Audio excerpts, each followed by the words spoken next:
दोस्तों, मोदी सरकार के लिए यह यूं कहा जाए, भारतीय जनता पार्टी और मोदी शाह के लिए एक और बड़ी मुसीबत खड़ी हो गई है। एक नहीं, दो नहीं, 19 सांसद बगावत पर उतारू हो गए हैं। और अगर ऐसा हुआ तो 291 में से अगर 19 सांसद पूरी तरह से मोदी सरकार से बगावत कर जाते हैं तो मोदी सरकार गिरने के मुहाने पर खड़ी हो जाएगी, क्योंकि आंकड़ा 272 पर जाकर खड़ा हो जाएगा। और अगर एक भी सांसद ने इधर उधर जाने की कोशिश की तो यकीन मानकर चलिए, ये भरभरा कर सरकार गिर जाएगी। आज ये बहुत बड़ी धमाकेदार खबर दिखाने जा रहा हूं। एक साथ 19 सांसदों का ये संकेत देना कि वो मोदी सरकार के साथ नहीं रहेंगे, अपने आप में मोदी शाह और पूरी बीजेपी को बेचैन करने वाली खबर है। नमस्कार, मैं हूं प्रज्वल गौतम और आप देख रहे हैं द पॉलिटिक्स मैन।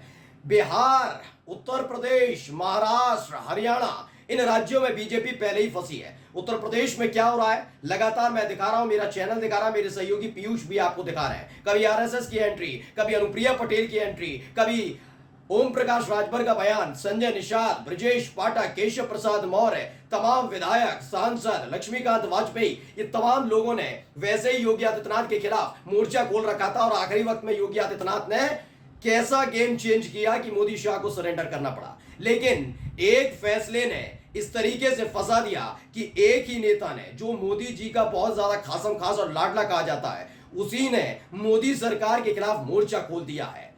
और अगर ऐसा हुआ तो 19 सांसद एक साथ बागी होने जा रहे हैं। सबसे पहले मैं खबर दिखाने जा रहा हूं, ताजा खबर है, पढ़िए, आज तक की खबर है। चिराग पासवान ने की जातिगत जनगणना की वकालत, यूसीसी पर भी की बात। उन्होंने क्या कहा है पहले मैं बता दे रहा हूं। जातिगत जनगणना की वकालत का जिक्र अगर होता है तो ये सीधे सीधे तेजस्वी यादव का समर्थन है चिराग पासवान की तरफ से। देखिए, जातिगत जनगणना का जिक्र मैं पहले बता दूं, जब महागठबंधन की सरकार बिहार में हुआ करती थी तो तेजस्वी यादव ने अपने वादे को निभाया था। उन्होंने ही बिहार में जातिगत जनगणना करने का ऐलान करा था और जब सत्ता में आए तो उन्हीं की वकालत की वजह से, उनके ही जोर देने के बाद जातिगत जनगणना बिहार के अंदर हुई थी। वो बात अलग है, जब जातिगत जनगणना चल रही थी उसी बीच में कूदी थे कुछ लोग और उन्होंने कोर्ट का दरवाजा खटखटाया था। आखिरकार जातिगत जनगणना पर अंतरिम रोक लगी थी, लेकिन आखिरकार तेजस्वी यादव के प्रयासों की वजह से फिर कोर्ट ने आदेश सुनाया था और जातिगत जनगणना पूरी भी हुई और उसके आंकड़े भी सार्वजनिक हो गए थे। इसने बीजेपी को बुरी तरह से बौखला कर रख दिया था, क्योंकि लगातार आप देखिएगा बीजेपी का कोई भी नेता खुलकर जातिगत जनगणना का समर्थन करता हुआ नजर नहीं आएगा। बीजेपी हमेशा जातिगत जनगणना के खिलाफ खड़ी रही है। यही एक वजह है जिसके चलते चिराग पासवान ने जैसे ही जातिगत जनगणना की वकालत की, वैसे ही एनडीए में हड़कंप मच गया, खासकर बीजेपी में, क्योंकि चिराग पासवान के लिए अपना सब कुछ दांव पर बीजेपी ने भी लगाया है। एक एक खबर आपको दिखाने जा रहा हूं। दरअसल चिराग पासवान की पार्टी के 5 सांसद हैं। ये 5 सांसद अगर हटते हैं एनडीए से तो बीजेपी के लिए झटका है। ये मैं क्यों कह रहा हूं हटते हैं, दरअसल ये 24 घंटे के भीतर दूसरा बड़ा झटका मोदी सरकार के लिए है, चिराग पासवान की तरफ से। अभी तो उन्होंने तेजस्वी यादव का खुलकर समर्थन किया, उनकी जातिगत जनगणना का जो विषय था, जो लगातार चिराग पासवान तेजस्वी यादव उठाते रहे, चिराग पासवान ने समर्थन किया, यानी वो तेजस्वी यादव के समर्थन में खड़े हैं। इससे पहले भी एक झटका मोदी सरकार को चिराग पासवान दे चुके हैं। यह खबर देखिए, भारत समाचार की खबर थी। इसमें कहा दिल्ली केंद्रीय खाद्य प्रसंस्करण मंत्री चिराग पासवान का बयान, भोजनालयों के मालिकों के नाम प्रदर्शित करने पर बोले, मुजफ्फरनगर पुलिस की सलाह को गलत ठहराया। यह खबर थी, देखिए हिंदुस्तान ने भी छापा। जाति धर्म के नाम पर विभाजन नहीं करता समर्थन, कांवड़ रूट पर नावों का चिराग पासवान ने भी किया विरोध। यानी एक दिन पहले उन्होंने मुजफ्फरनगर पुलिस, यानी यूं कहा जाए योगी सरकार की तरफ से जो आदेश जारी किया गया कि कांवड़ यात्रा के रूट पर पड़ने वाले दुकान, होटल, रेस्टोरेंट, ठेले, हर जगह ये लिखा जाएगा कि आप हिंदू हैं या मुसलमान। इस वाली जो नीति रीति और आदेश है, इसको पूरी तरह से असंवैधानिक करार दिया, गैर कानूनी तरह करार दिया और बताया ये पूरी तरह से गलत है। बीजेपी हाथ पर हाथ धरे बैठी हुई थी, लेकिन जैसे ही चिराग पासवान ने भी विरोध किया वैसे ही हड़कंप मच गया। लगातार योगी आदित्यनाथ पर दबाव बनाया जा रहा है कि ये वापस ले लें, लेकिन योगी जानते हैं कि उनकी सरकार को कोई खतरा नहीं है। अगर ऐसा बयान आदेश दिया गया है, एनडीए में खलबली है, समर्थन वापस लेंगे तो मोदी जी प्रधानमंत्री से पूर्व प्रधानमंत्री हो जाएंगे। यानी योगी आदित्यनाथ ने मोदी को फंसाया, चिराग पासवान ने भी विरोध कर दिया। और 24 घंटे में पहले मुजफ्फरनगर वाले मामले को लेकर और दूसरा तेजस्वी यादव की जातिगत जनगणना की वकालत करके एनडीए गठबंधन बीजेपी में हड़कंप मचा दिया है। यह खबर अपने आप में बहुत जरूरी हो जाती है, लेकिन क्यों कर रहे हैं चिराग पासवान, यह समझना बहुत जरूरी है। सबसे पहले आप समझिए, सबसे ज्यादा अगर मुसलमानों के खिलाफ बोला जाता है, वो भी खासकर चुनावों में, तो कौन बोलता है, कौन सी पार्टी है? सब जानते हैं, भारतीय जनता पार्टी। कुछ तो एक्सपर्ट बिठा रखे हैं जिसमें एक्सपर्ट में आप हेमंत विश्व शर्मा को ले लीजिए, योगी आदित्यनाथ को ले लीजिए, कई ऐसे नेता हैं जो इसीलिए जाने जाते हैं हिंदू मुस्लिम हिंदू मुस्लिम हिंदू मुस्लिम। इस बार तो प्रधानमंत्री ने भी हिंदू मुस्लिम कर दिया था, याद होगा, घुसपैठिए, ज्यादा बच्चे पैदा करने वाले तो पैसे चुरा लेंगे, मंगलसूत्र छीन लेंगे, तमाम चीजें बात की जा रही थी, आपने देखा था। उसके बाद वो उनके सुर बदले थे कि नहीं नहीं भैया, मैं तो मुस्लिम बस्ती में रहता था, ईद वाले दिन खाना नहीं बनता था, ये तमाम चीजें वो करते रहे।